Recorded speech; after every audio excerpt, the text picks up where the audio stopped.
Saya Ardhili Rahmat dengan NIM 2111420029 akan menyampaikan tentang rangkuman mata kuliah literasi digital dan kemanusiaan dari materi 1 sampai materi ke-7. Masyarakat 5.0 dan revolusi industri 4.0. Peradaban manusia sudah berkembang dari peradaban yang sangat tradisional menjadi peradaban modern yang mengandalkan teknologi seperti saat ini.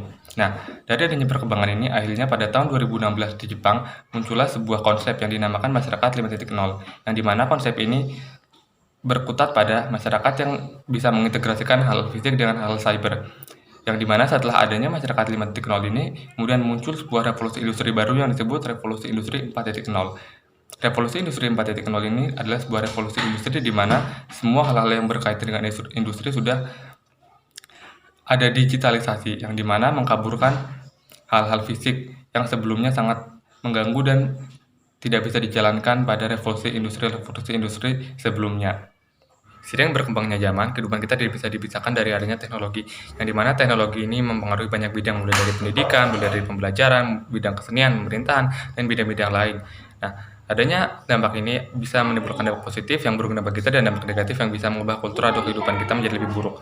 Nah, dampak positif dari adanya teknologi bisa kita lihat dengan adanya memudahkan kehidupan kita, memudahkan kita mencari informasi, memudahkan kita berkomunikasi dengan orang yang jauh, dan sebagainya. Dan untuk dampak negatif sendiri bisa kita lihat dengan adanya kita menjadi lebih malas, menjadi lebih individualistis, menjadi acuh dan tak acuh dengan kehidupan di luar rumah kita dan sebagainya. Nah, adanya dampak positif dan negatif teknologi ini keduanya mengubah kultur manusia dan mengubah kehidupan manusia yang awalnya menjadi A dan kemudian menjadi B.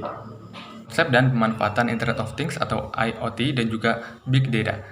Nah, pertama, konsep dari IoT sendiri adalah sebuah objek yang bisa mentransfer data tanpa adanya interaksi antara manusia ke manusia atau manusia ke komputer. Sementara Big Data adalah sebuah konsep di mana data dengan ukuran sangat besar, entah itu data terstruktur atau tidak terstruktur. Nah, dua hal ini adalah sebuah hal yang sangat berperan besar dalam masyarakat 5.0 dan revolusi industri 4.0. Nah, kedua hal ini dua-duanya adalah sebuah hal yang didigitalisasi dan ada di jaringan atau di dunia cyber. Nah, kedua data ini sangat berperan penting dan memiliki manfaat yang besar dalam kehidupan kita.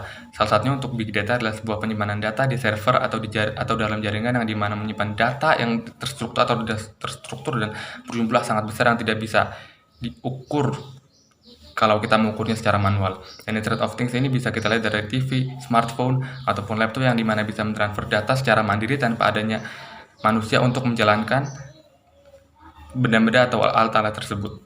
AI bisa juga disebut sebagai kecerdasan buatan, yaitu sebuah kecerdasan yang dibuat oleh manusia dan diimplementasikan kepada benda-benda berteknologi tinggi. Yang dimana konsep AI ini ada 4, yaitu berpikir seperti manusia, berpikir rasional, bertindak seperti manusia, dan bertindak rasional.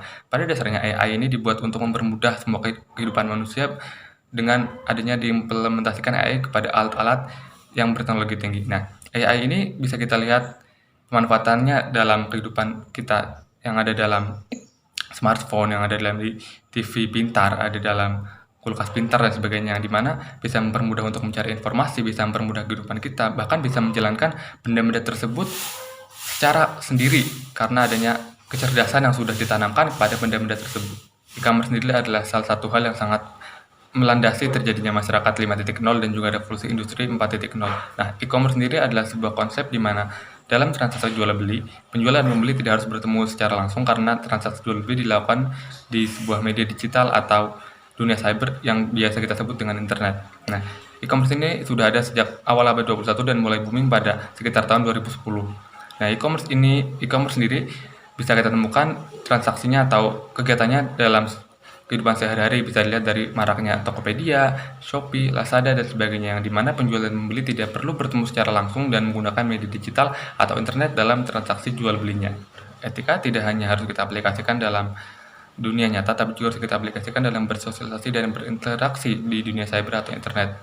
Nah, belakangan ini, etika di dunia cyber mulai hangus dan runtuh karena adanya penyebaran berita bohong atau berita palsu atau hoax, dan juga adanya plagiasi, yaitu sebuah tulisan atau sesuatu yang kita sampaikan di internet tapi tidak kita sebutkan sumber yang kredibel atau sumber aslinya. Nah, kedua hal ini bisa sangat berdampak buruk karena bisa menimbulkan miskonsepsi terhadap sebuah fakta atau berita yang ada dan akhirnya berdampak negatif dan bisa menyebabkan pecah belah dalam kehidupan bermasyarakat. Karena itu etika-etika di dunia cyber seperti berbicara yang sopan, menghindarkan plagiasi, dan menghindarkan berita hoax sangatlah penting dalam kehidupan bermedia sosial atau berinternet. Nah, berkembangnya dunia internet dan dunia cyber mengharuskan Indonesia untuk membuat sebuah aturan hukum khusus yang menangani hal-hal tersebut, yang di mana tercantum dalam Undang-Undang Nomor 11 Tahun 2008. Dalam undang-undang ini terdapat beberapa asas seperti asas itikat baik dan asas kebebasan memilih teknologi.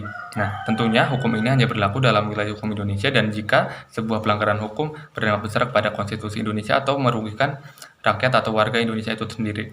Nah, ada banyak yang diatur dalam undang-undang ini. Salah satunya tentang cybercrime, tentang internet itu sendiri, tentang etika bermedia sosial, tentang penyalahgunaan internet, tentang dokumen-dokumen digital, dan sebagainya. Yang dimana pelanggaran terhadap hal-hal tersebut akan dikenakan sanksi sesuai dengan berat atau ringannya pelanggaran yang dilakukan oleh individu.